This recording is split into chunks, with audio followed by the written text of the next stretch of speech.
Λοιπόν, καλησπέρα. Σε αυτό το βίντεο θα μιλήσουμε για τις ουρές. Οι ουρές είναι μια δομή δεδομένων first input, first output. Δηλαδή, ό,τι μπαίνει πρώτο θα βγαίνει και πρώτο. Είναι δηλαδή μια FIFO. Και θα χρησιμοποιηθούν από τις διεργασίες, από τα task, έτσι ώστε να μπορούν μεταξύ τους τα task να αλλάζουν δεδομένα. Για να ακολουθήσετε αυτό το βίντεο, θα πρέπει να έχετε δει πρώτα το προηγούμενο βίντεο της σειράς, που είναι αυτό εδώ, που είναι ένα βίντεο το οποίο δείχνει πώς κατασκευάζουν τις διεργασίες, είναι απαραίτητο, για να μπορέσουμε να προχωρήσουμε. Λοιπόν, τώρα, το πρώτο πράγμα που θα κάνω είναι να κάνουμε include αυτές τις βιβλιοθήκες και να ξεκινήσω να φτιάξω δύο διεργασίες, μία διεργασία που θα λέγεται producer και μία που θα λέγεται consumer.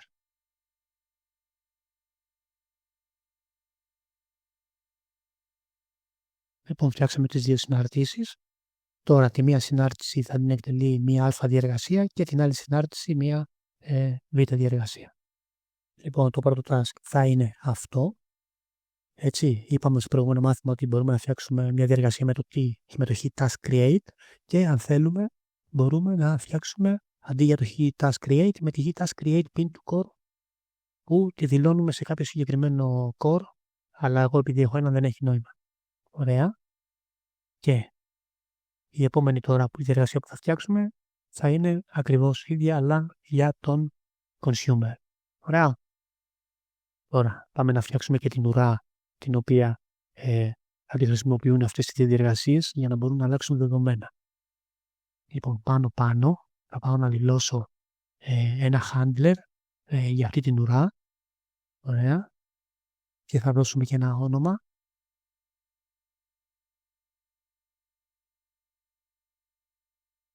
Πάμε τώρα μέσα στο main.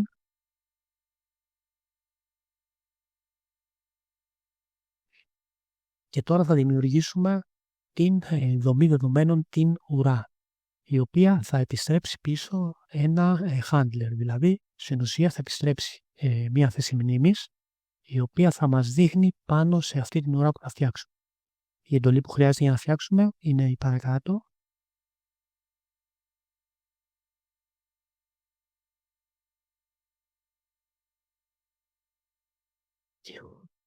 Ωραία.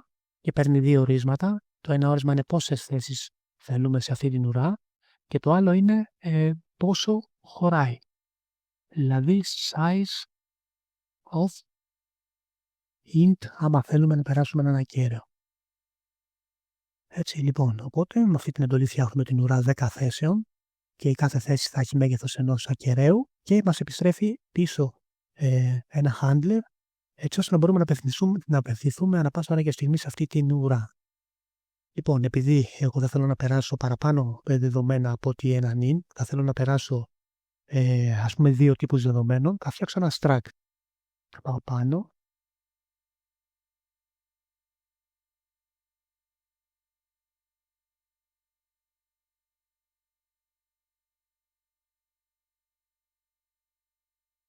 Θα βάλω έναν ακέραιο ο οποίος θα μας δείχνει ποιο νούμερο του πακέτου είναι το πρώτο πακέτο, το δεύτερο πακέτο που θα ανταλλάξουν οι ουρές, το τρίτο, και θα φτιάξω μια δομή που θα είναι ένας μη προσημασμένος ακέραιος των 8-bit και θα τον ονομάσω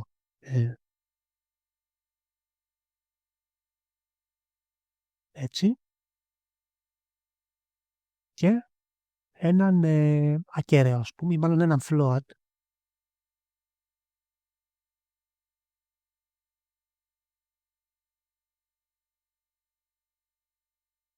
και θα τον ονομάσω data. Πάμε τώρα να δώσουμε εδώ size of data.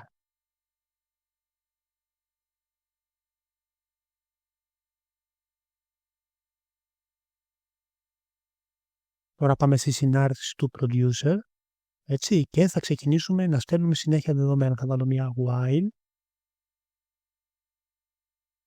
όπου εδώ μέσα θα στέλνουν δεδομένα συνέχεια. Ωραία, θα δούμε με ποιο τρόπο. Όμως, πριν τα στείλω, θα τα φτιάξω. Οπότε,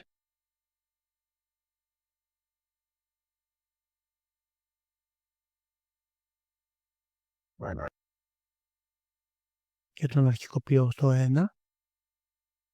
Λοιπόν, τι θα κάνουμε τώρα, θα δεσμεύσουμε μνήμη για ένα τύπο δεδομένων data, το οποίο έφτιαξα και πριν. Οπότε, σε κάθε φορά πριν στείλει το πακέτο, θα δεσμεύει μνήμη με την memory allocation, μεγέθους data taf, δηλαδή της δομής που φτιάξαμε, έτσι, και στην ουσία θα επιστρέφει ένα pointer και θα δείχνει στην αρχή της μνήμης που έχουμε δεσμεύσει.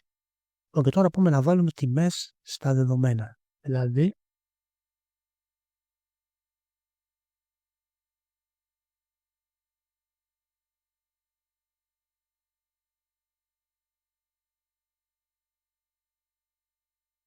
να βάλουμε τη τιμή του counter, να το έχουμε, num of app,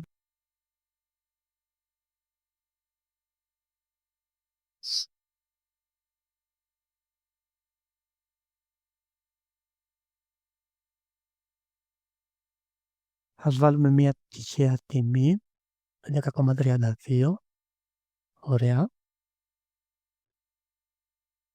Και εδώ θα στείλουμε τα δεδομένα. Η εντολή που στέλνουμε τα δεδομένα είναι αυτή και βάζουμε μέσα σαν όρισμα πρώτα πως το handler για να ξέρουμε για ποια ώρα μιλάμε. Το δεύτερο όρισμα, για να τα δούμε κιόλας,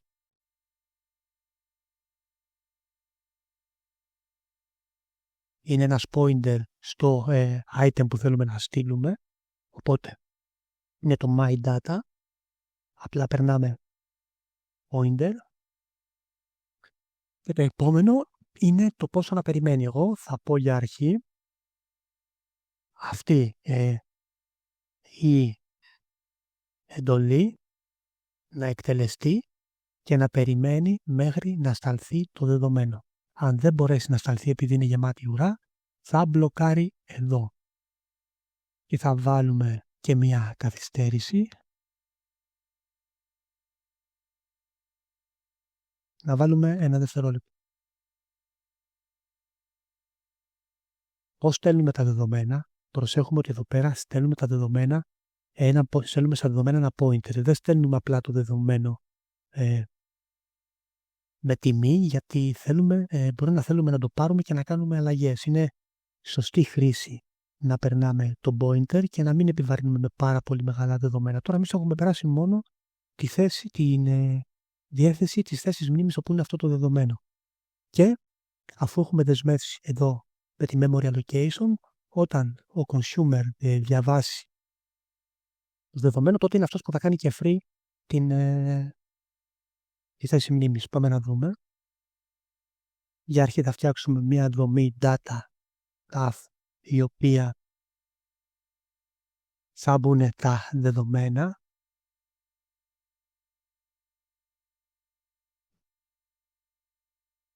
Ας πούμε receive my data, να το πούμε καλύτερα. Να βάλουμε μια while.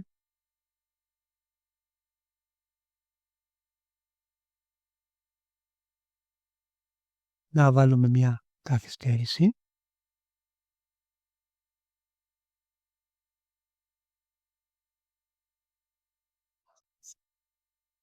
Και τώρα τι θα κάνουμε? Θέλουμε να πάρουμε τα δεδομένα με αυτή την εντολή λοιπόν, η οποία παίρνει περίπου ίδιους παραμέτρους παίρνει με την εντολή t-receive. Έτσι παίρνει το handler της ουρά, τον pointer του δομής που είναι μέσα στα δεδομένα και πόσο θα περιμένει. Οπότε δεν κάνουμε κάτι άλλο πέρα από κάτι ίδιο.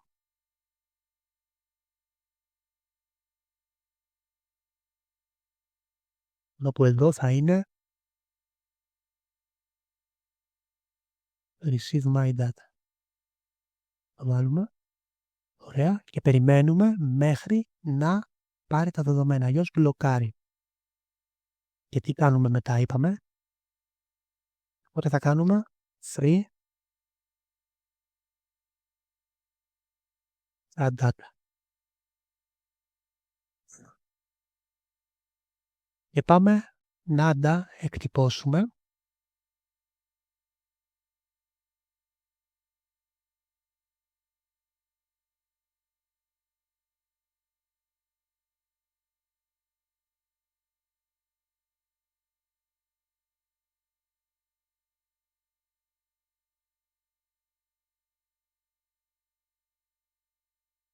Ωραία. Και να βάλω και εδώ, βασικά να δηλώσω και ένα tag πάνω.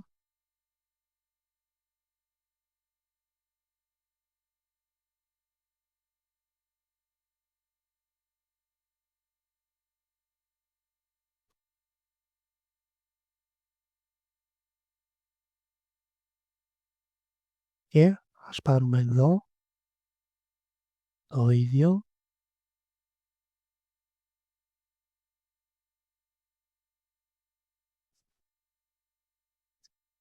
Ας συμπληρώσουμε λίγο.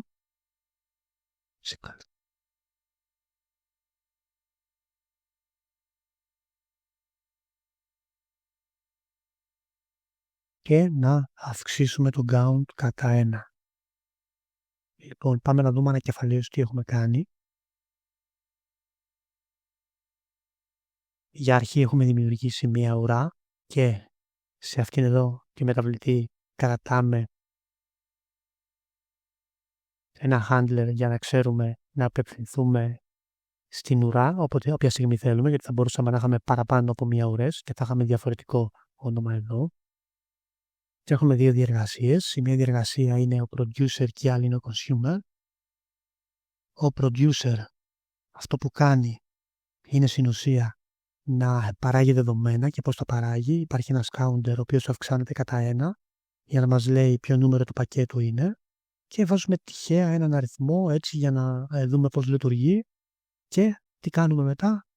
Με αυτή την εντολή στέλνουμε τα δεδομένα, τα περνάμε σαν pointer, κάνουμε μια εκτύπωση, ένα delay και ο consumer τα λαμβάνει.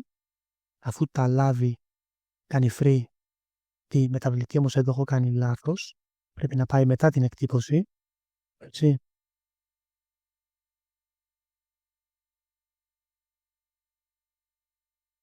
Και μια επανάληψη συνέχεια, ένας ατερμονοβρόχος, δηλαδή αυτό θα γίνεται συνέχεια. Συνέχεια ο producer θα παράγει δεδομένα και ο consumer θα τα παίρνει, θα τα διαβάζει από την ουρά και θα τα εκτυπώνει. Πάμε να κάνουμε ένα pin.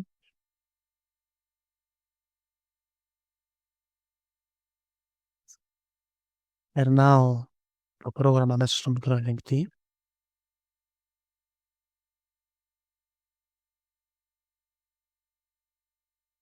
Πάμε να δούμε τώρα την εκτύπωση.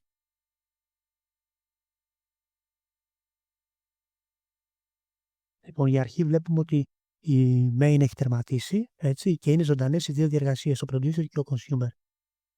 Στέλνει ένα πακέτο, παίρνει ένα πακέτο. Στέλνει δεύτερο πακέτο, το λαμβάνει ο consumer και ούτω καθεξής. Δεν τελειώνει ποτέ. Η ουρά, επειδή είναι σύνολο 10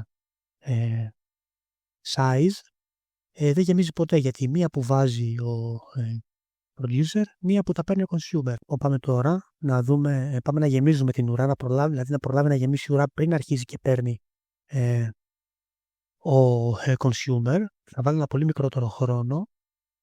Ωραία, οπότε τι θα κάνει? Θα γεμίσει γρήγορα την ουρά. Η ουρά θα φουλάρει, οπότε εδώ θα μπλοκάρει η διεργασία και μετά θα ξαναξεκινήσει όταν πάρει ένα πακέτο ο consumer. Τότε θα δούμε ότι θα παίρνει ένα consumer, θα βάζει ξανά ένα ο producer, πάλι θα φουλάρει η ουρά, δηλαδή θα είμαστε στα 9 στοιχεία, θα ξαναβάζει το 10ο, δεν θα έχει να ξανασύλλει, δεν θα μπορεί γιατί έχει 10 θέσεις μνήμης η ουρά και μόλις αδειάσει ο consumer και μείνουν 9 στην ουρά, περισσεύει ένας χώρος και θα ξανατρέξει. Θα κάνουμε το build.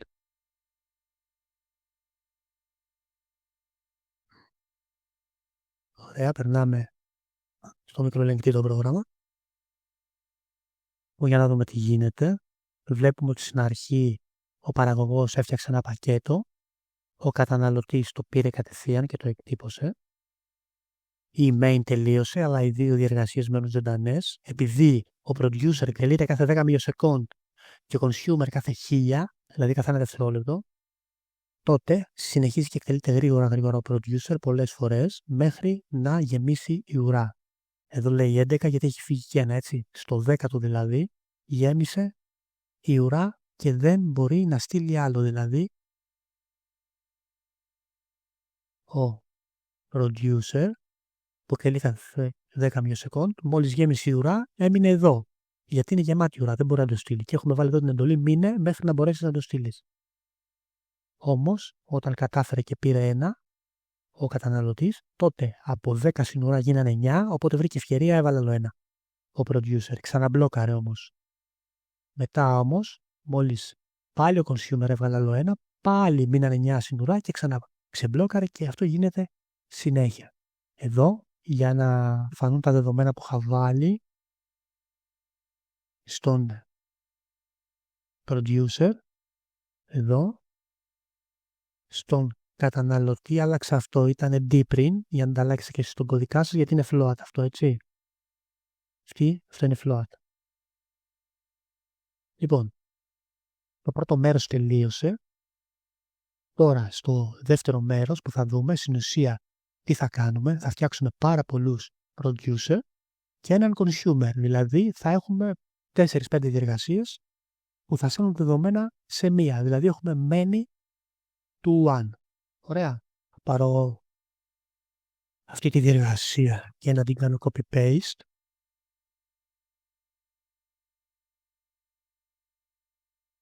Ωραία. Τώρα πλέον μέσα στα δεδομένα θα περνάμε και ποια διεργασία είναι. Οπότε θα φτιάξουμε μία μεταβλητή χαρακτήρα.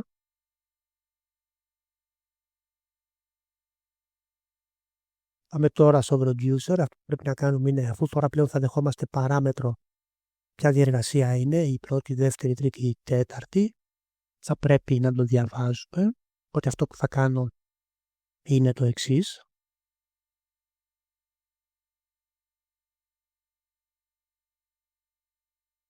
Στην ουσία παίρνω αυτό το δείκτη τύπου void και τον κάνω τύπου χαρακτήρα. Οπότε θα βάλω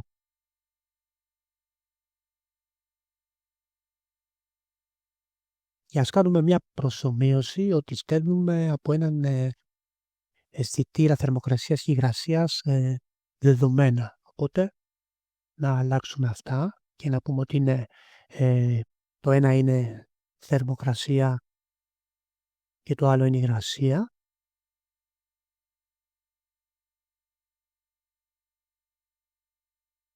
Και εδώ αυτό που θα κάνω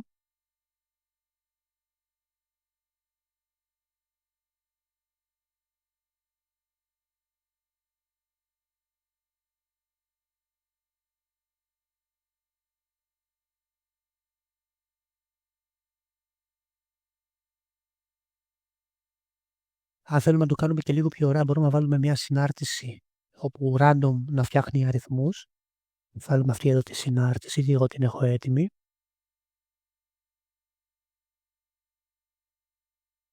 Παίρνει δύο ορίσματα, το πρώτο κάτω όριο και το άνω όριο. Φτιάχνω δύο μεταβλητές για τη θερμοκρασία, θα είναι από 5 έως 40,5 βαθμούς και για την υγρασία από 50 έως 90. Οπότε, εδώ θα είναι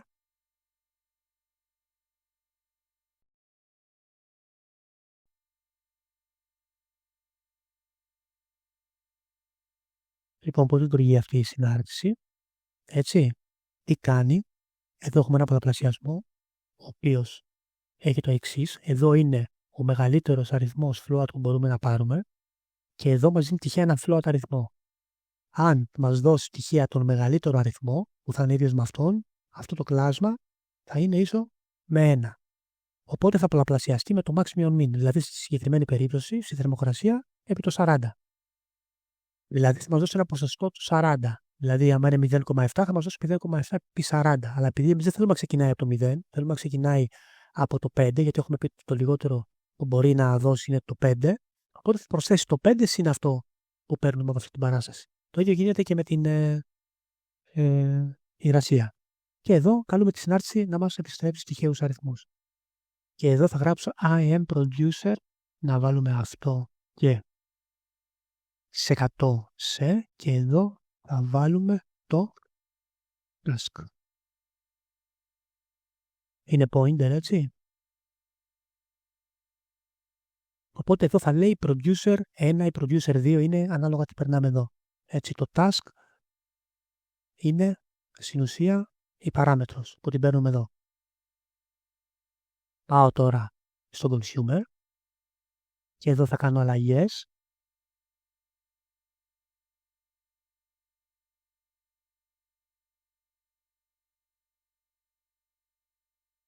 Και τώρα θα εκτυπώσω και τη θερμοκρασία και την υγρασία. Θα διορθώνω και λαθάκια. Εδώ είπαμε είναι είναι χαρακτήρας. Τι άλλο, ας βάλω και εδώ 1000, να είναι όλοι στο 1 δευτερόλεπτο. Ωραία, κάνουμε build. Ωραία, να το περάσουμε στο μικροελεγκτή.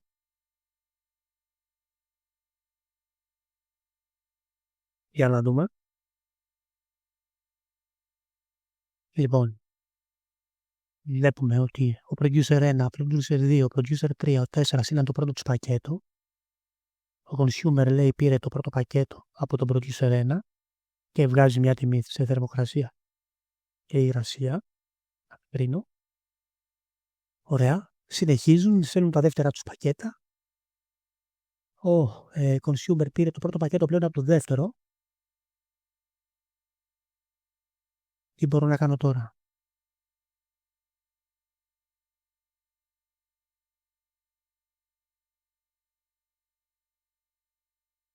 Εδώ, αυτή η συνάρτηση είναι μια συνάρτηση η οποία όταν το στέλνει, τους έχουμε πει εδώ, να μπλοκάρει.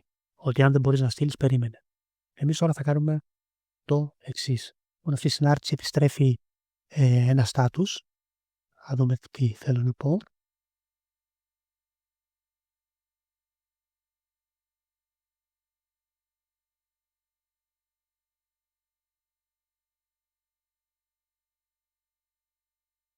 Και θα ελέγξω αν αυτό το status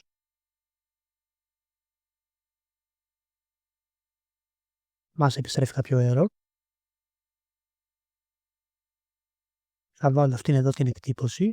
Εδώ θα μας επιστρέψει στην ουσία ένα error άμα η ουρά, ας πούμε, είναι γεμάτη ή συμβεί κάτι άλλο. Για να δούμε τι θα εκτυπώσει. Λοιπόν, του λέω ότι εκτύπωσε ότι είναι full η ουρά από το data producer. Το κάνουμε έτσι. Για ποιο πακέτο, ότι δεν στάλθηκε και θα ξανασταλθεί το πακέτο πάλι. Ενώ στην αντίθετη περίπτωση, ναι, όμως πρέπει οπωσδήποτε να κάνουμε free.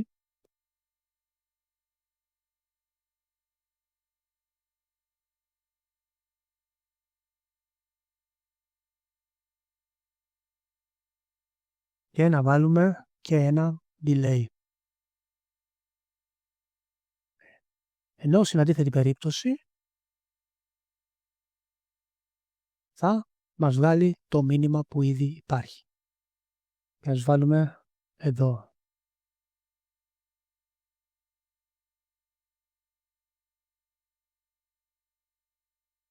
Ένα delay.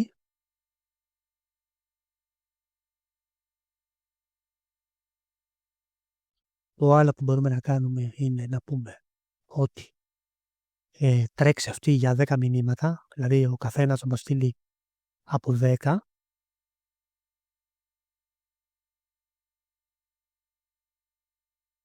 Και να τερματίσει κάποια στιγμή. Έτσι. Και τι θα κάνουμε? V-task delete. Δηλαδή θα σβήσουμε τη διεργασία μόλις στείλει V-task delete. Με όρισμα null. Οπότε δεν θα χρειάζεται να μπλοκάρει. Οπότε εδώ θα βάλω 0 και θα του πω ότι μην μπλοκάρεις, σύλτο και φύγει ό,τι γίνει. Απλά, αν δεν σταλθεί, το status που θα επιστρέψει θα είναι ένα error και απλά θα πω ότι ήταν γεμάτη ουρά, γιατί στη δική μας περίπτωση ήταν γεμάτη ουρά για να μην το στείλει και θα του ξαναστείλει το πακέτο, αλλιώς το στέλνει. Ωραία, νομίζω είμαστε εντάξει. Να κάνουμε ένα build. Περνάμε το πρόγραμμα.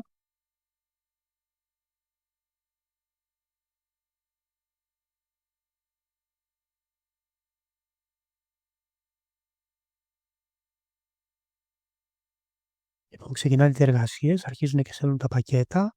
Ο κάθε producer έχει το δικό του μετρητή. Ξεκινάει και στέλνει ο καθένας το πρώτο του πακέτο. Αρχίζει ο consumer και βγάζει. Και θα φτάσουμε σε ένα σημείο που ο producer 3 το πακέτο 5 δεν μπορεί να το στείλει γιατί δεν το ξαναστείλω. Το ίδιο και 4 με το πακέτο 5.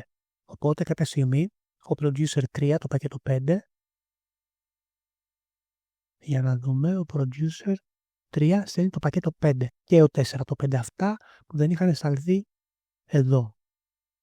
Και πάει κάπως έτσι η δουλειά και κάποια στιγμή φεύγουν από την ουρά τα πακέτα, αδειάζει. Βλέπουμε ότι ο consumer αρχίζει και μαζεύει πακέτα με τιμές, έτσι, τυχαίες τιμές αυτές. Φτάνουμε σε ένα σημείο, όλοι οι producer έχουν τερματίσει και παίρνει και τα τελευταία δεδομένα από μέσα ο consumer. Βλέπουμε ότι από τη 10 παίρνει το πακέτο, από τον producer 4 πήρε το πακέτο 10 το τελευταίο, από τον 3 το 10, από τον 2 έχει πάρει εδώ το 10 και από τον 1 έχει πάρει και εδώ το 10. Οπότε είμαστε εντάξει. Λοιπόν, έχουμε τελειώσει και με αυτό. Λοιπόν, αν θέλετε εδώ να μην βάζετε τυχαίες τιμές, αλλά να θέλετε πραγματικές τιμές από κάποιον αισθητήρα, μπορείτε να τρέξετε σε αυτήν εδώ την playlist και να πάτε στο βίντεο 8 που δείχνει ακριβώς πώς μπορούμε με έναν αισθητήρα DH11 να διαβάζουμε πραγματικές τιμές. Τώρα, να πω και κάτι τελευταίο. Αν έχετε πολλές διεργασίες και θέλετε να μιλάνε όλες μεταξύ τους, δηλαδή many to many, και να φέρω ένα παράδειγμα, σκεφτείτε ότι έχετε 10 διεργασίες και θέλουν όλες οι διεργασίες να μιλάνε με όλες, τότε αυτό που θα κάνετε, καλό θα είναι να πάτε και να βάλετε μέσα στα δεδομένα σας άλλον ένα τύπο δεδομένων που να είναι, ας πούμε, ίσως να είναι int, ID, και να είναι το ID του παραλήπτη. Οπότε, αν έχουμε 10 διεργασίες, ωραία, και είπαμε η κάθε μία θέλει να στέλνει σε κάθε μία, τότε πρέπει να φτιάξουμε 10 ουρές που θα αντιστοιχεί η κάθε μία ουρά στην κάθε μία διεργασία, αλλά προσοχή μόνο για τις ερχόμενα μηνύματα. Οπότε θα φτιάξουμε και μία 11η ουρά για μια 11η διεργασία, ο μεσίτης, broker. Και τι θα κάνει αυτός ο broker? Θα διαβάζει τα εισερχόμενα που έχουν βάλει όλοι, θα βλέπει από το ID ποιος είναι ο παραλήπτης, θα παίρνει το μήνυμα και θα το βάζει στην ανάλογη ουρά. Αν βρει ότι είναι για τον 3 παραλήπτη, θα τη βάλει στην ουρά των εισερχομένων της τρίτης διεργασίας. Έτσι θα έχετε όσες διεργασίες συν μία ουρά. Δηλαδή 20 διεργασίες, 21 ώρες. Αυτά για σήμερα. Εάν σας άρεσε το βίντεο, κάντε like, κάντε subscribe και θα τα πούμε σύντομα. Γεια σας.